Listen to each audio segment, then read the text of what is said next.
will be a busy time in Brooklyn Park as construction crews try to make progress on the County Road 81 Bottineau Boulevard project. We now have an update on that project. Joining us is Eric Nelson, who's at the construction site. Eric? Hi, Shannon. You know, this really is a major project, and most of the work is being done right here on County Road 81 and at some key intersections. Now, phase 1 of the project started 5 weeks ago, and work continues through November. When this phase is finished, there will be brand new lanes as well as curb and gutter improvements. Currently, 81 is closed from 71st Avenue to Brooklyn Boulevard, and drivers are being detoured through the area. Our construction season ends around Thanksgiving, and we want to we will get this roadway reopened to traffic here. And then the plan is to come back next spring once everything thaws and we can get back out here and start working on 2 more phases and try to get those done over the next year, over 2020. When completed, the intersection of County Road 81 and West Broadway will be safer for bikers and pedestrians. This road, of course, is right next to the planned Bottineau Blue Line extension. This project is being built separate from that. Now we are aware of what those plans might be, and so it's been built with some of that in mind. But this is a completely different project than the Bottineau LRT project.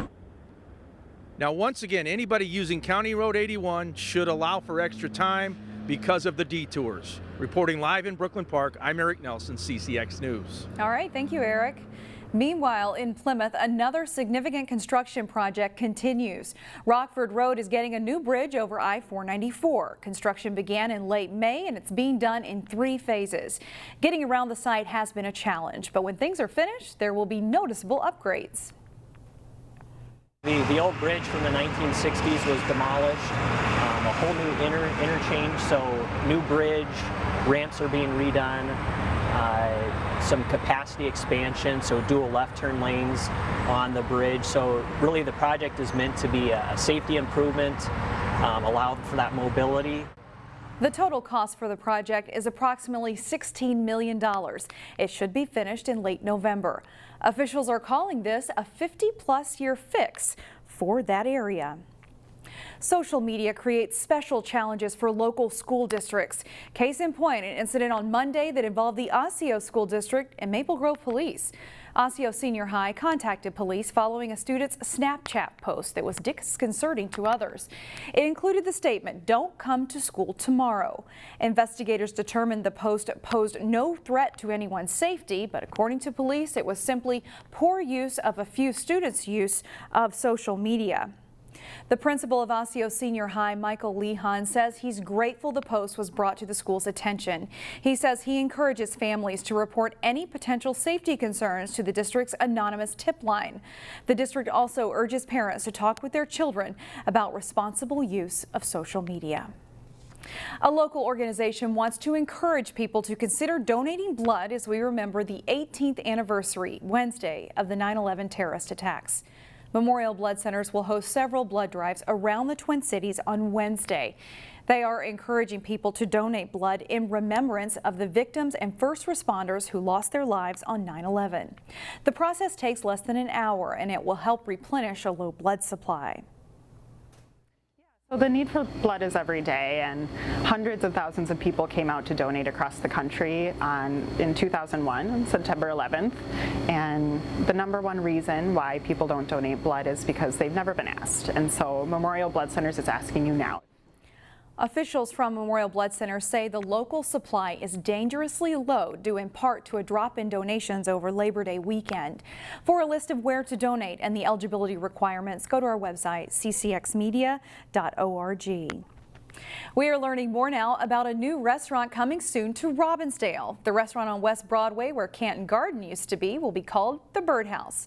In July, the owners of the Bulldog, with locations in St. Paul, Uptown, and downtown Minneapolis, announced they would be coming to Robbinsdale with family-style dining. They hope to be open by early 2020. Brooklyn Park is celebrating diversity one meal at a time. The city kicked off its first ever restaurant week on Monday. There are 5 participating businesses, including El Rancho Mexican Restaurant, which opened 7 months ago. In honor of Restaurant Week, El Rancho will have special deals including Taco Tuesday for only $1.25 a taco and an all-day happy hour on Wednesday. There's a lot of people that travel to Mexico. There's a lot of Hispanic population living on the area, and as well as other ethnicities. So it's well, to have a real food for them to try. Each participating restaurant will also give away a $25 gift card to customers who participate in the city's social media contest, which is happening all week. And we have more information on that on our website as well, ccxmedia.org. The rain did not put a damper on excitement in downtown Robbinsdale on Monday. So it's primarily Robbinsdale businesses and those that are not immediately located on the West Broadway strip. They can come down and also set up a tent like they're doing today, have a little booth just to highlight their business.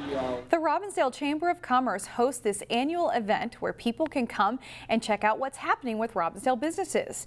This meet and greet has been going on for more than 20 years. And if you didn't brave the rain on Monday, don't forget about the Robbinsdale Give and Get, where kids can wear their costumes and get treats as well, and that is coming up in late October. For more information on this event and others like it, make sure you check out our website, ccxmedia.org.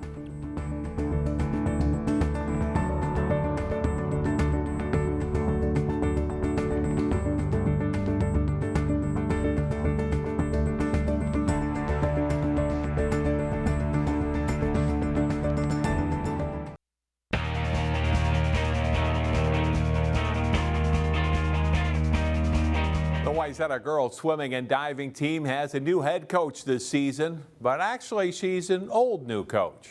Jason Malillo explains. Elizabeth Hansen guided the Trojans to 3 straight state titles, but resigned after the 2016 season. Hansen stayed close to the program as a volunteer assistant the last 2 years, and now is back as head coach for 2019. I decided to step back a couple of years ago because my second daughter was born. It was a really difficult decision, but I agreed that I would stay on as a volunteer, and then I just kept missing it, and I kept wanting to help out. To be quite honest, though, I didn't think I was going to come back. I really did think that the previous head coach was planning on coming back for another year. But then when she turned in her resignation, I thought, well, maybe it's a sign. Wayzata's a young team this fall, but as usual, loaded with talent. Melinda Zhang, Jenna Marquette, and Anthony Haupt are 3 of the Trojans' best. Hansen is depending on her seniors to help the underclassmen learn how to compete at the varsity level. It's so important for us to set good examples for them and to motivate them and encourage them every day because, they're young and they're definitely new to the high school swimming experience, and just to get them into the whole high school experience is something really important for us. I guess we just really got to be conscious of how the young kids look up to us, so we got to make sure we're getting in all of our turns and staying really focused during practice because whether we know it or not, the kids are looking up to us, so we got to make sure that we set a good example. The Lake Conference is the best in the state for girls swimming and diving, but the Trojans should be up to the challenge. Jason Malillo, CCX Sports. Wayzata hosts Eden Prairie in a Lake Conference meet on Thursday at the Lifetime Fitness Pool in Plymouth. The Armstrong Volleyball program has a rich history, but it had been quite a few years since the Falcons contended for a section title.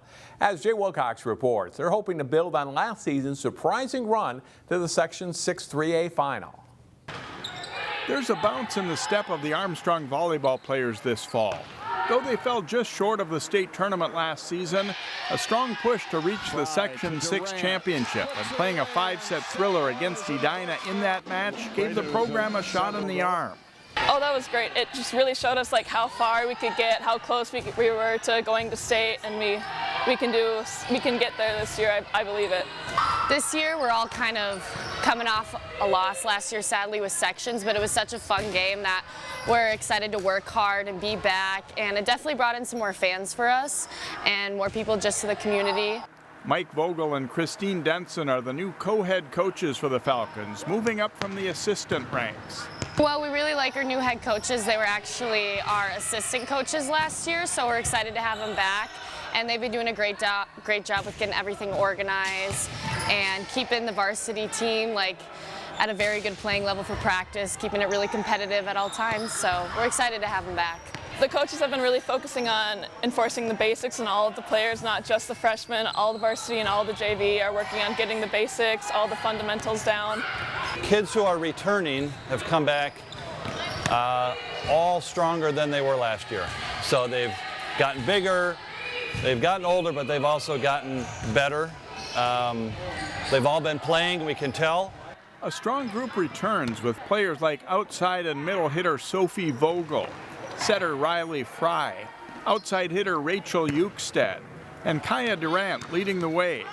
Results have been mixed early in the season. The Falcons carry a 5-4 record into Tuesday night after placing second at the Coon Rapids tournament over the weekend. The goal, mostly unspoken, is to reach the state tournament for the first time since 2003.